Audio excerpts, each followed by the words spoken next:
Kung isa man lang sa aking anak ay nakapagtapos ng batas, law, at pumasa sa bar, maaari siguro pwede kong patakbuhin presidente.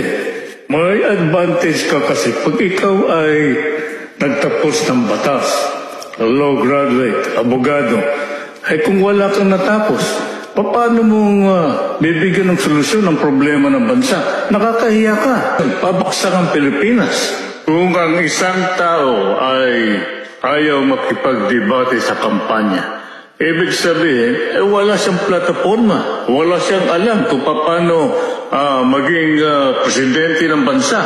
Hindi, influence peddler lahat yan sa Malacanang. Ano ang mangyayari sa ating bansa kung ang papalit isang drug addict, walang degree?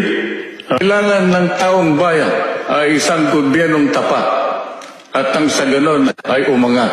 Anong silbi ng pagkakaisa kung ang iboboto naman ninyo ay ang mga nagkakaisang magnanakaw?